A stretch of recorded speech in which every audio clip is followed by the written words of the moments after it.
Capítulo a capítulo tenemos una realidad y una reflexión. Yo creo que ya podríamos crear el libro que tenga que ver capítulo a capítulo con reflexión y realidad, y que sea firmado por él, que sea sellado por él. Si unimos todos los capítulos, haremos el mejor de los libros. Estamos en comunicación con él, diputado por la ciudad y, lógicamente, presidente del Instituto Diálogo Interreligioso. Estamos en comunicación con el señor Omar Abud. Hola, Omar, ¿cómo estás? Omar, a ver, ¿te escucha mejor ahí? Mucho mejor, ahora sí. Ahora estoy casi al aire libre, estoy en la puerta de mi casa. Ahí se te escucha, quédate parapetado ahí, Omar, porque se te escucha bárbaro. Vamos. Bueno, entonces te decía, la regulación en cuanto a esto del acoso sexual callejero, ¿cierto? Tiene que ver con la libertad, el libre tránsito y el derecho a la integridad física o moral de las personas, ¿no? O sea, basadas en sus condiciones de género, identidad y orientación sexual. La definición particular que otorga la ley en referencia a lo que implica la cuestión del acoso sexual, porque la línea, ¿cierto?, a trazar en términos de la referencia a esta particularidad tiene que ser bastante clara, sí, ¿cierto? Y habla de las conductas físicas, verbales, de naturaleza o connotación sexual basadas en género, identidad u orientación, realizadas por una o más personas en contra de otras u otras, quienes no desean o rechazan estas conductas.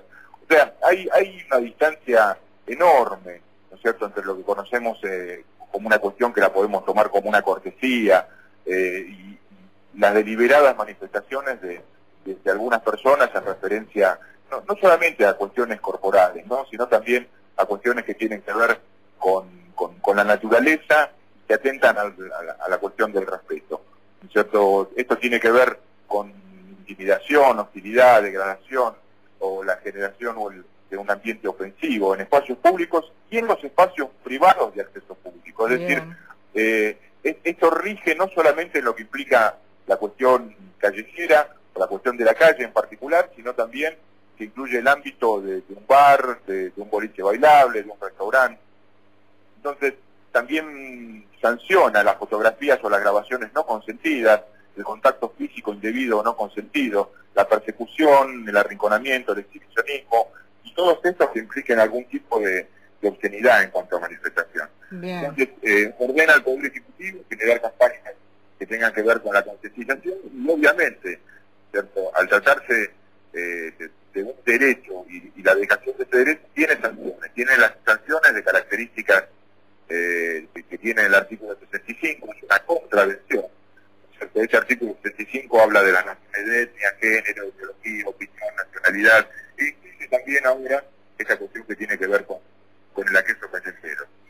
Y también el otro tema al cual vos me hacías referencia y me preguntabas, sí, el tema del bullying, que es un tema, ¿cierto?, del cual se habla bastante, y a veces uno no se detiene a pensar específicamente qué implica la cuestión del bullying, no en términos de lo que es el acoso escolar, ¿no? El tipo de sufrimiento al que a veces es sometido un chico, porque estamos hablando de chicos, ¿no es cierto?, que tiene a veces una capacidad de atención relativa a lo que padece, ¿no? Al tratar de explorar y ponerse a pensar en el sentimiento y en el interior de esa persona, de cómo sufre, ¿cierto?, cuando es objeto de burlas reiteradas, de burlas consecuentes, a veces las pocas herramientas que pueden tener los docentes, porque a veces esto es una cuestión manifiesta y a veces es una cuestión subterránea, pero decididamente es un tipo de conducta que hay que erradicar.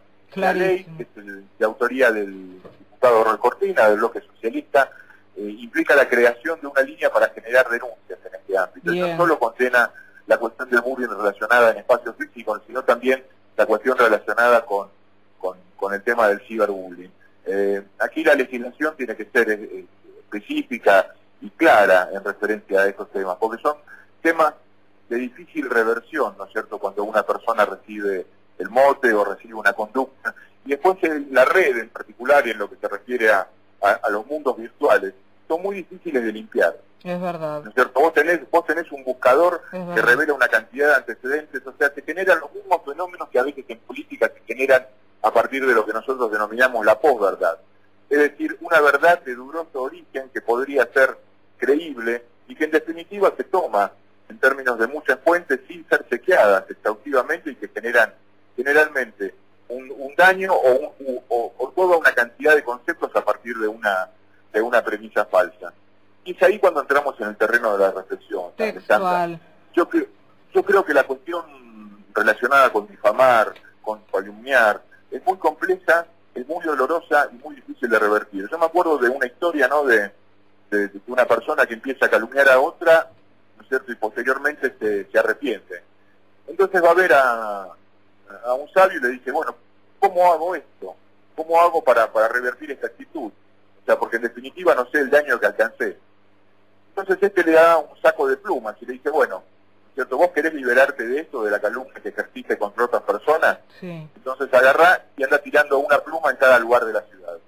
Al otro día esta persona va y le dice, bueno, ya lo he hecho. Bueno, dice, has cumplido la mitad del proceso. La segunda mitad del proceso es que ahora encuentres cada una de esas plumas que arrojaste y las vuelvas a poner en el saco. Qué Le bien. dice, pero eso es imposible.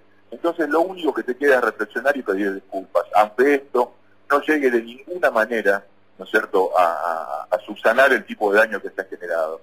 Entonces me parece que en este sentido, en el de calumniar, en el decir, en el insultar, porque en definitiva a veces nos crean en una sociedad donde dicen que las formas no son importantes. Las formas son muy importantes, ¿no es cierto?, porque la palabra en definitiva es nuestro lenguaje de comunicación y la elocuencia, la magia de la elocuencia hace que nosotros podamos hacer sentir bien a una persona o a herirla hasta profundidades insospechadas. Textual. Entonces, en ese sentido, me parece que cuando arrojemos las plumas de la palabra, ¿cierto?, que sean, por lo menos, ¿no es cierto?, si no tenemos la certeza de la verdad, callarla, sino en definitiva tratar de que sean lo más misericordiosas posible. Ay, yo te aplaudo, mirá. ¡Bravo! Por este segmento, realidad y reflexión, como te aplauden todos nuestros oyentes. Muchísimas gracias, Omar Abud. Muchísimas gracias. Un placer, Bueno, linda tarde. Un placer, Ale. Linda tarde vos también. Chao, Omar, un cariño enorme.